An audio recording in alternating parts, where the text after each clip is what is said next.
This is the Khmer Times News. My name is Paolo Bonini and these are your headlines. A huge shift in the police force takes place and you probably would not have noticed. Machete gangs are called out by the PM and an untouchable man is jailed for 30 long years. But firstly is our headline story, and I'm now going to say two names, and these names are so very, very important in the world of crime that you really should know them. They are James Watson and Francis Crick. They are the most renowned scientists of the 20th century, for what they discovered has changed the entire landscape of crime detection forever. It was, in fact, these two Englishmen who wrote a paper that outlined the discovery of the DNA double helix and how each and every one of us has a unique DNA. This led to DNA testing, which then led to hundreds of thousands of people being locked up and thousands more being released. As what DNA testing uncovers is each and every one of us has a unique barcode. It is mind-bending what these two guys achieved. With DNA, there is no more doubt. If DNA is present at a crime scene, it is not a clear indicator of guilt. It is a damning verdict that renders all attempts of defense absolutely futile. Well, now this awesome weapon against crime is here in the kingdom, as Cambodia now has its own criminal DNA testing laboratory, which means convictions will be supported with a lot more criminal analysis and a little less pointing. The first National Police DNA Laboratory was officially inaugurated in Phnom Penh this week, providing an important tool in solving crimes. The inauguration itself was presided over by the National Police Chief General, and he said the laboratory will play an important role in helping to identify perpetrators as well as victims. And he ain't wrong. To me, where it really will make its biggest impression is in cases like this. Man arrested for rape of child. To me, the introduction of a DNA testing lab, even if it's just for rape cases alone, is an absolute godsend to law and order. But of course it relates to any serious crime. And those out there who are serial offenders who got away with it repeated times, well, no more. As once your DNA is in the database, they know exactly who you are and they will be coming to get you. On this week's Crime Desk, a tycoon who thought himself above the law gets banged up for 3 long decades. The PM says he wants machete violence ended with, and the unbelievably tragic tale of 2 small girls and 1 fire.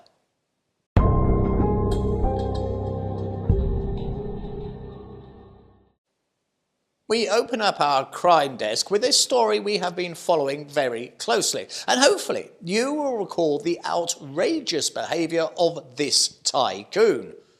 Do you remember him? Well, he is quite simply a lunatic. Allow me to explain by refreshing your memory. You see, this man was from a very privileged part of society, and he got into a row with his neighbour over a mango tree that he felt infringed on his private property. The row escalated, so what the tycoon did is just off the charts. As during the row with his neighbour, he went back into his house. He climbed up the stairs to his bedroom, he opened a cupboard and he retrieved a handgun.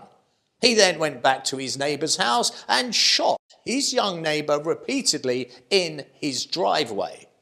Now, seeing a young man riddled with bullets and dying on the concrete floor would sober up most people. But not this guy, because the young man who lay on the floor dying had a girlfriend and she had heard the gunfire. Looking out the window, she saw her boyfriend and she rushed to his side. But that was a very big mistake. as the gunman raised his gun a second time and he then gunned down the young girl, killing her as well. It was a crime that lit up the internet, yet another one of the privileged class doing whatever they please. And many on social media said he would walk free. After all, he had the power of money. But it was not to be, as this week the Tycoon will serve 30 years in jail for his outrageous crime, and he is to pay $2 million in compensation to the respective families. Now, many will be sagely nodding their heads and say he will only serve a fraction of his time in jail.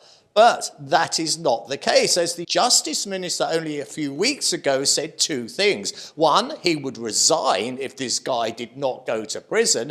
And secondly, there would be absolutely no early release for him, as the crime is so severe. So the man who once had it all is looking at not only life in jail, but death as well. Now, this is one of those stories that sticks in your mind, so here goes. Now, here is this week's shortest headline. It's the shortest of the week, but the tale that lays behind it is horrifying. The headline reads, 2 girls killed in blaze. That is it, just those 5 short words, 2 girls killed in blaze. But this story leaves one with a very cold shudder when it is told, as an accident took place at a victim's house in Kampong Speu province in the very early hours of Saturday morning. The household was full, what with mum, dad and 5 children. And during the night, one of the children was hungry and had gone to the stove to heat some rice. After all, it was a particularly cold evening. But when she had finished her late night meal in the dark, she forgot to do one thing.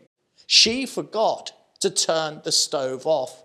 And that was to cause a catastrophe that is hard to match. As the family slept, gas seeped into their small property and then ignited and caused not only an explosion, but also for the house to erupt in flames. The parents did all they could, and they grabbed 3 of their children and carried them to safety. They then turned back to go for the last 2 kids, but in front of them was a wall of flames they could not penetrate. And they stood in the cold night air, and all they could hear was their other 2 children trapped in that house screaming. Those 2 kids engulfed in the flames were just 5 and 8 years old. The family are utterly devastated. They already had it so hard, being exceedingly poor. The provincial authorities have donated money to them, and they have had to pay for the 2 little girls' funerals. It was a 5-word headline, that's all. But the misery and pain of that story is very rarely matched.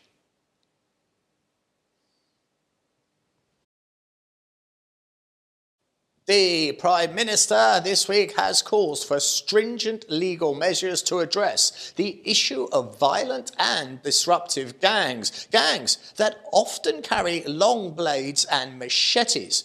His call to the police force could well have been prompted by a recent incident where 2 gangs of young boys went at one another with machetes. Now that, to me, is really frightening. Hacking at another human being with a machete is so barbaric it chills your very blood. But here is the odd thing. It is not uncommon. Here is just a very small handful of stories we have covered here at the Khmer Times, with headlines such as Phnom Penh man arrested after hacking mother to death with machete, manhunt on for machete murderer, machete youth arrested after murder of teen, Phnom Penh man kills mother with machete. Now that's a different mother dead, not a duplicate of the first story. And it's not just men, as there is this. Butcher's wife arrested for machete murder of husband. In America, they shoot one another with guns, but here it's a long steel blade as a weapon of choice. And worryingly, gangs of youngsters seem to think assaulting one another with machetes is acceptable behaviour. But the PM has now calls for stringent legal measures against gangs involved in violent activities. He has instructed the Ministry of Justice to conduct a thorough review of current laws and implement more severe penalties for gang-related violence, citing clearly that he feels existing punishments are far from adequate.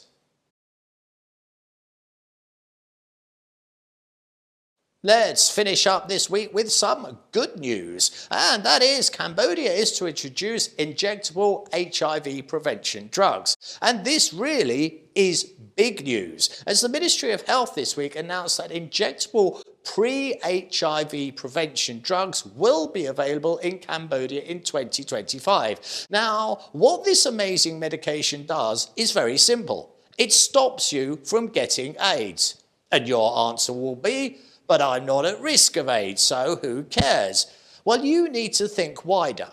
Because if you have a drug that you can inject and it stops the person from getting HIV/AIDS for many months, even if they are exposed to the virus, it's a big deal.